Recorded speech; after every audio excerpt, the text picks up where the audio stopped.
একটা যুদ্ধ করে যারা এত আত্মাহুতি দেয় তাদেরকে এত অবমাননা করে। বাংলাদেশে এমন একটা সময় চলে এসেছিল যখন কেউ আমি মুক্তিযুদ্ধ করেছি এই কথাটা বলার সাহস ছিল না, কারণ এই কথাটা বললে চাকরিও পাবে না, কাজও পাবে না, ব্যবসা করতে পারে, কিছু করতে পারবে না। আর কিছু দালাল জুটে গিয়েছিল এই ক্ষমতাসীনদের সাথে, যারা ক্ষমতার উচ্ছিষ্ট বিলিয়ে আবার নিজেরা দল করে ক্ষমতায় থাকতে চায়।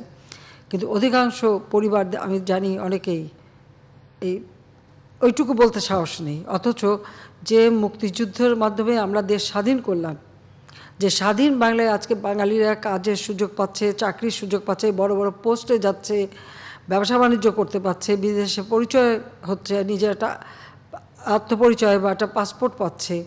পাকিস্তান আমলে তো তা ছিল না। আমার মনে আছে আমি পাকিস্তান আমলে আমার স্বামীর কর্মস্থল ইটালি যাব, ঢাকার থেকে আমার ভিসা পাওয়ার ক্ষমতা ছিল না। ভিসা পেতে করাচিতে যেতে হতো, আর করাচিতে থেকে ওখান থেকে ভিসা নিয়ে তারপরে বিদেশে যেতে হতো। এখান থেকে কোনো আন্তর্জাতিক বিমানও যেত না। ওয়ালটন ফ্রিজ কিনে অনেকের মতো আপনিও হয়ে যেতে পারেন মিলেনিয়াল। সেরা পণ্যের সেরা অফার। আমি বিদেশে যেতে গেলে ওই করাচিতে যেতে হবে, এই ছিল আমাদের অবস্থা। আর সেখানে আজকে আমরা আমাদের দেশ, আমাদের সব কিছু, আজকে সমস্ত একটা সরকারি অফিসার খুব বেশি হলে বোধহয় ডেপুটি সেক্রেটারি পর্যন্ত হতে পেরেছে, কেউ কোনোদিন একটা সেক্রেটারি হতে পারেনি। একটা সেনা অফিসার ওই মেজর পর্যন্ত, মোট একজন কর্নেল ছিল। 6 দফা দেওয়ার পরে কিছুটা যুক্ত হয়। এবং তারা বলতো বাঙালিরা আবার কী করবে, বাঙালিদের উঁচা না লম্বা না, তারা যুদ্ধ আবার তারা আবার পথ পাবে কোথেকে। অথচ বাংলাদেশের মানুষের কিন্তু শিক্ষায় দীক্ষায় সব থেকে বেশি অগ্রগামী ছিল, কিন্তু তাদেরকে অবহেলিত করা হতো।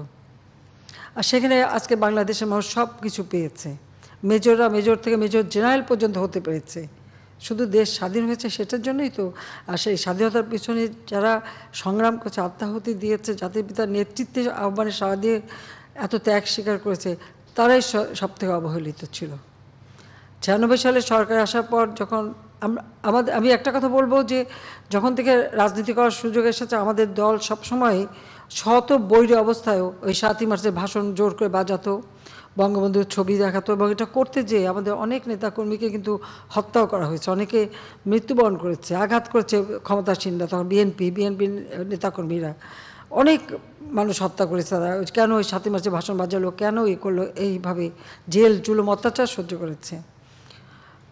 97 সালে সরকার গঠন করার পরে প্রথম যখন এই ভাষণটা আমরা বাজাতে শুরু করলাম, এই ভাষণটা বোধহয় পৃথিবীর একমাত্র ভাষণ যেটা এই কত দিন, কত ঘন্টা, কতবার যে এই ভাষণটা মানুষ শুনেছে আর বাজানো হয়েছে, এটা বোধহয় আর কোনো দিন কোনো নেতার কোনো ভাষণ, পৃথিবীর যত শ্রেষ্ঠ ভাষণ আছে, কোনো ভাষণই কিন্তু সেইভাবে মানুষের ভিতরে এই প্রণোদনা আনতে পারে নাই। এখনও এর ভাষণটা শুনলে মনে হয় যে আমাদের এখন অনেক কাজ করা বাকি আছে। কারণ তিনি স্বাধীনতার কথা বলেছেন, এবারের সংগ্রাম আমাদের স্বাধীনতা সংগ্রাম, সেই সাথে বলেছেন এবারের সংগ্রাম আমাদের মুক্তির সংগ্রাম, এবারের সংগ্রাম আমাদের স্বাধীনতার সংগ্রাম। অর্থাৎ স্বাধীনতার সাথে সাথে আমাদের অর্থনৈতিক মুক্তি, কারণ রাজনৈতিক মুক্তি তিনি দিয়ে গেছেন, অর্থনৈতিক মুক্তি পেতে হবে। এই অর্থনৈতিক, সাংস্কৃতিক, সামাজিক যে অধিকার, সেই অধিকারটা নিশ্চিত করা, এটাই ছিল অন্তর্নিহিত কথা। অর্থাৎ দেশটাকে তিনি গড়তে চেয়েছিলেন ক্ষুধা, দারিদ্র্যমুক্ত, শোষণমুক্ত একটা সমাজ গড়তে চেয়েছিলেন, যে সমাজের একেবারে নিম্ন স্তরের মানুষও তার অধিকারটা পাবে, শিক্ষা দীক্ষা, তাদের খাদ্য, তাদের সব কিছু, স্বাস্থ্য ব্যবস্থা, কর্মসংস্থা, সব কিছু নিশ্চিত করা, এটাই ছিল জাতির পিতা বঙ্গবন্ধু শেখ মুজিবের স্বপ্ন।